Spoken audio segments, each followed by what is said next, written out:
Hello everybody, welcome to Totally Tabled. My name is Shaggy, and today I'm running down my top 10 solo hidden gems.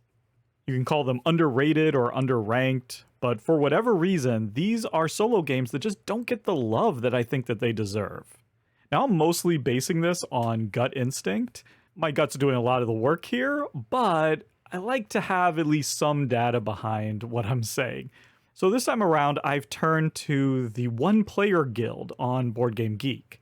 This is a fantastic guild of over 20,000 solo gamers. I'm sure most of you know about it. I'll leave a link in the description below just in case you haven't heard of them. You can go check them out. And they put together a People's Choice Top 200 Solo Games list in 2023. It's an amazing resource. You definitely should check it out.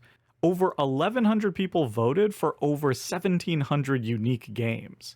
So I'm going to be using those rankings as at least a little evidence of the fact that some of these games are underappreciated by the solo community. It's only one data point, but it's a little better than just going with my gut. Speaking of my gut, it's telling me that I've started to ramble, so let's get started with my number 10, Auztralia. Auztralia is this bizarre mashup of genres. It's like a train game where you're building track on a hex map, using your lines to build farms and collect different resources. Pretty familiar stuff, except for the fact that the land is completely overrun with Lovecraftian horrors. So you're using those resources in order to build like tanks and soldiers and, flying zeppelins, and you're sending them out to battle Cthulhu and whatnot. It's crazy. It sounds downright ridiculous, but it's incredibly fun and it works really well. Now, the reason I have it down here at number 10 is I was surprised to find that this actually did end up in the top 200. It was number 157 on the People's Choice list. Now, for me, this is solidly in the top 100 solo games, but clearly this isn't as overlooked as I thought it was. Nevertheless, I think this game overall has been overlooked, and you really shouldn't. It uses a mechanism that I really love, which is a time track in order to determine turn order. And so your actions cost materials, but they also cost time. So taking a powerful action means you have to spend more time, and then whoever is furthest back on the time track, they get to go. And so someone might take a bunch of, little actions that don't take a lot of time in a row. And that just adds a really fun element of timing into the strategy. And the way that translates in a solo game is the old one, who is the opponent that you're playing against, that you're trying to beat their score, they're on that time track as well, but they start significantly further down. So you have many turns to kind of prepare, to get ready, to take a bunch of actions before they get to go. And then they'll start taking turns, just like a player would, but they're activating all the different creatures. And I love the way combat is handled in this game. You just flip a card, check to see what units you've brought, see if they hit or not. Certain units are, more likely to hit certain creatures. Really great stuff. Check out the playthrough. Don't sleep on this one. That's Auztralia. Number 9 is Steampunk Rally Fusion. We're having a weird Brass Birmingham connection with Martin Wallace for Auztralia, and then here, Steampunk Rally Fusion is from Roxley Games. And that's what makes it so baffling that this game isn't more popular. This didn't even make it into the top 1,000 on the People's Choice. And while solo isn't my favorite way to play, it's still a ton of fun. This is a racing game where you're drafting cards and then you're using those cards to actually build out your invention. This flying machine that you're racing with. And the cards you're drafting are multi-use. So you're playing them down to build out your machine, but then you're also using them to get dice that you're using to fuel the machine, to get it to move, to do special abilities. And it really has this sort of combo-rific engine building feel where you put a die here and you run it through the machine. It turns it into this, which gives you some movement, and this die, which you play over here. And then inevitably, as you get towards the end of the race, you start taking these huge moves that are actually destroying your engine. ripping off parts of your machine as you're just flying towards the finish line. It's just so satisfying to build out and to play these cards. And this is one of those solo modes that just sort of gets out of the way, just lets you build up your machine, fly, get some points, see how you do. It's not going to be for everybody, but the core game is so great. This is a solo mode that I'm happy to get to the table. Anyway, that's Steampunk Rally Fusion, number 9. Number 8 is Ginkgopolis. This is a fairly abstract city building area majority game. You're going to be using cards and tiles in order to either build the city outward, expanding it, or building on top of other tiles, in a sense building up, like building skyscrapers. And building up costs more resources, but you place those resources on the buildings, and those represent your influence in the different regions that you're creating of these 3 different colors. And then at the end of the game, you're going to score for those majorities. It's a really clever game that scales incredibly well, and in fact it plays really great at 2, which is pretty rare for an area majority game. So it's probably not too surprising that it also plays great solo. The AI opponent runs really smoothly, very little upkeep, and is really quite competitive. Check out my playthrough to see that in action. But despite all that, this didn't even make the top 400 on the People's Choice list. For me, this is a top 50 solo game. And while I think the game itself is pretty well known, the solo mode has flown under the radar. Highly, highly recommend checking it out. That's Ginkgopolis. Number 7 is Block by Bloc Uprising. This is a cooperative game where you're trying to take back the streets from the cops. You'll be trying to liberate different areas by barricading off streets and looting. This really takes me back to my activism days, like the WTO protests. It really captures that feeling. And I really love how every game you set up a randomized map. So you'll create these sort of unique choke points and little isolated areas or very high traffic areas. And that really affects your strategy. It affects where you're going to try to set up your barricades, where you're going to try to funnel the cops to get them away from certain areas. And I'm always on the lookout for co-ops that don't just feel like they're riffing on other co-ops. I want co-ops that feel unique, and this is definitely one of those. It uses this dice action system where you roll dice, and depending on the numbers, you can do different things with them. Different actions require different numbers. Taking certain actions in certain areas are harder than other areas. And you have cards that let you manipulate those dice and things like that. It's a really interesting system. And yet, once again, this is not even in the top 400 in the People's Choice. I'm not sure why this one doesn't get more attention. Maybe the theme's a little too spicy, but I highly recommend it. That's Block by Bloc Uprising. Number 6 is Merchants of the Dark Road. This is another game that has a clever dice system at the heart of it. You roll these dice and then you assign them to different actions.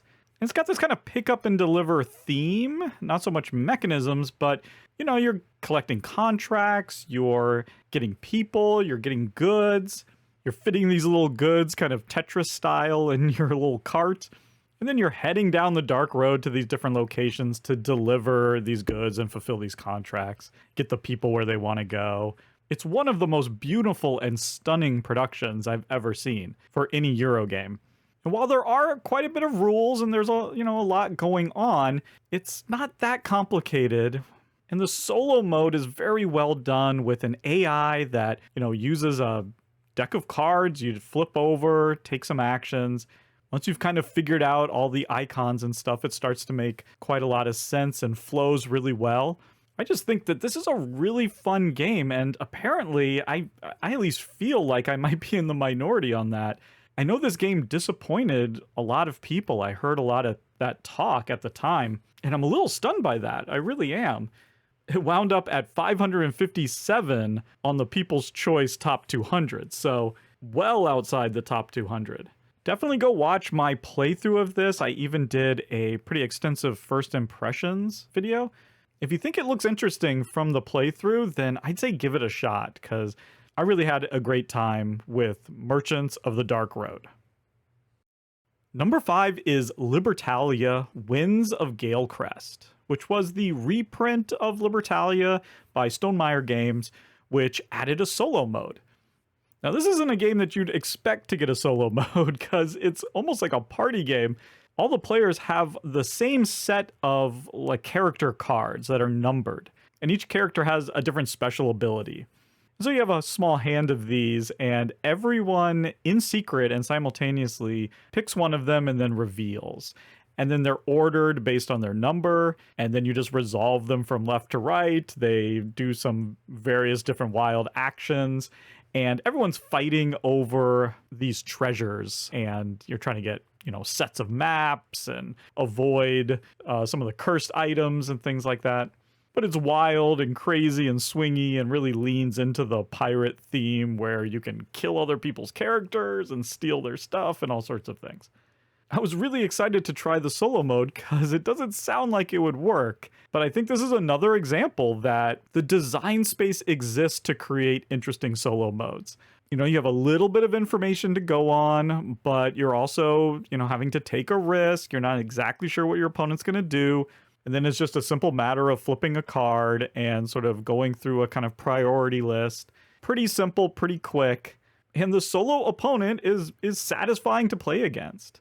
Is solo the best way to play this game? No, definitely not. It's a game that maybe I wouldn't get just for the solo mode, but it's definitely a solo mode that I would be happy to play anytime. Really surprised to see this in the 700s on the People's Choice list. If you had the same thoughts as I did and thought that this can't possibly work, believe me, it works great. And I did a playthrough of it so you can see it for yourself. That's Libertalia, Winds of Galecrest. Number 4 is Carnival Zombie 2nd Edition. This is another weird genre mashup. It's basically a tower defense game, but with a dexterity element. It takes place in phases where there's a day phase where you're kind of building up, taking actions, trying to create barriers and get items and weapons. And then there's a night phase where you're kind of stuck in the middle of the map and zombies are coming at you from all 4 directions. And it's nice because you have these 6 characters and they're all very powerful. And so you're just gunning down zombies. But the main hook here is that the zombies are represented by wooden cubes. And when you kill one, you have to take them off the map and then drop them onto a little bit of cardboard that is known as the pile of corpses. And if any cubes fall off of the pile of corpses, they then respawn onto the map.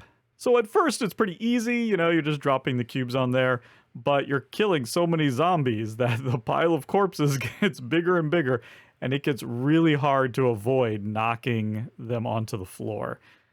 It's oddly thematic and tense. Like, it really adds to that tension and this feeling of like they just won't die. They just keep coming back. I could see how some people would just hate that. I thought that I would probably be one of those people, but I found myself, the more I played, the more I kind of got into that aspect and really enjoyed it.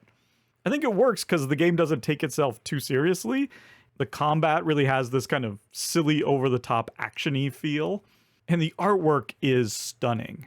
It really elevates the game from something that could have been just really generic into something really interesting and atmospheric. You can watch my playthrough to see exactly how all of that works. My guess is this one has fallen through the cracks a little bit just because of availability. It had a 1st edition and then it took a really long time for the 2nd edition to come out. I'm not sure how available it is, unless you kickstarted it. This might just be one that a lot of people haven't had a chance to play. But I think this is a great cooperative game that plays great solo. If you get a chance, check it out. That's Carnival Zombie 2nd Edition. Number 3 is On Tour. On Tour is a very simple roll and write. It's actually a roll and a flip and a write. It's everything. But I kind of think of roll and write games in 2 camps. You have the very simple ones, and then you have the kind of combo-rific, a little bit more complicated ones. This is super simple, where you are flipping over a few cards that show different regions of... There's a United States map, and I think there's a Europe map. So the cards will show different regions, and then you roll 2 dice, these huge, chonky D10s. And those dice are going to make two numbers, like a smaller number and a bigger number. So if you roll like a 5 and an 8, you've made the number 58 and the number 85. And so you're going to have to take one of those region cards and then use one of the two numbers and fill them in. You got to fill in both numbers. And on the United States map, you have sort of all 50 states. And thematically, you're planning a tour for your band. And the goal is to make the longest tour where you can connect the numbers going in ascending order. And that's it. It's really simple. It's really quick. And it's got something that I really value in this type of game, which is you can really screw yourself over. You can have just an absolutely horrendous game where you're just counting on something coming and it doesn't come and it messes up your tour completely. And so, yeah, there's definitely like, a significant amount of luck involved here. But it's so satisfying when you pull off a really long chain, a really long tour.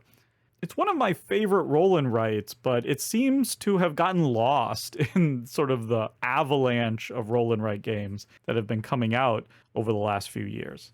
It's unfortunate. I think it's a really great one. There's also a really great app if you want to try that out. But yeah, underrated roll and write. That's on tour. Number 2 is Switch and Signal. I was talking before about how a lot of cooperative games can feel a little samey, at least structurally, and I'm kind of drawn to the ones that have a really unique twist. And this is definitely a cooperative game that doesn't feel like any other.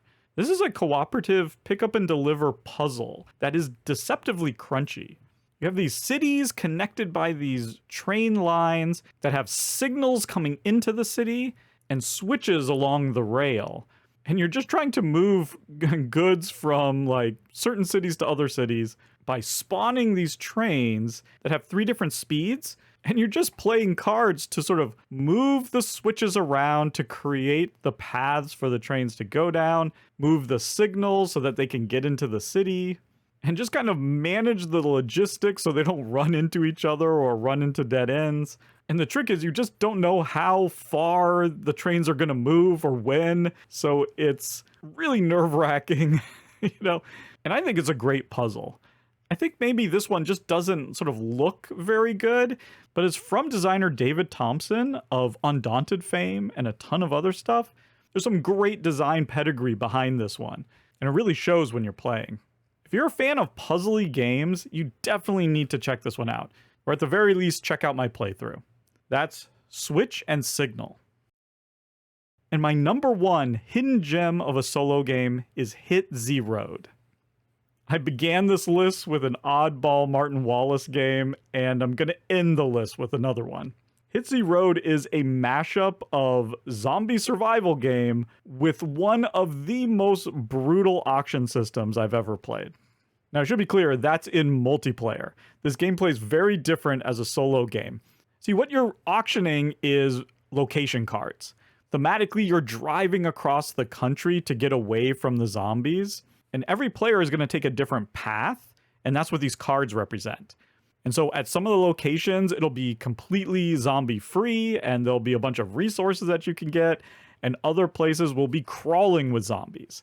And so you do a little auction in order to, be able to go to one of the better places, but you're auctioning off your vital resources, bullets and fuel, these things that you desperately need. So in the solo game, instead of having an auction, you have those location cards laid out in 3 different piles. And one group has their cards laid face down. So you don't know what you're going to get, but it's cheaper. And then one has, one face up and one face down. And then the last has both of the cards face up, but you have to spend extra resources to go there. So do you want to push your luck and be able to save your resources, or do you want to go to the sure thing, but have to give up those resources? And this is really a resource management game. And then when you're fighting the zombies, it's just straight roll to resolve. You have your little survivors, you get to roll a die for each one. You can do a phase where you can spend those bullet tokens that you're collecting in order to do a range shot, try to pick off a few of the zombies before they get close. And then you do melee combat. It can be brutal, wild swings of luck with those dice. The zombies feel scary, The system is just incredible, and I so wish that they would make a second edition of this or take this system and put it into other themes. I could see expansions. I could see more of a story element being incorporated here. There's just so much that they could do with this. Unfortunately, it just doesn't look like this one gained any traction at all. Of the over 1,700 games that were voted for as part of the People's Choice list, this was near the very bottom. I think it got 1 vote. And its rank on BGG is like 1,600 or something like that. This game is definitely wildly underrated. I get it, the sort of turn your brain off, chuck some dice kind of style of game is not for everyone. But honestly, this is one of the best of that style. That's my number 1, Hit Zeroed. And there you go, 10 highly underrated solo games. When I started this channel, one of my goals was to shine a light on some of these games that I didn't think were getting enough love. And so most of the games on this list have a full solo playthrough on the channel. Whenever you can, I recommend watching those playthroughs so you don't have to take my word for it. You can see the game in action, see if it might be something that you're interested in. And if you enjoyed this video, please like it and subscribe to the channel. I can't tell you how much that helps. But until next time, thank you so much for watching, and goodbye.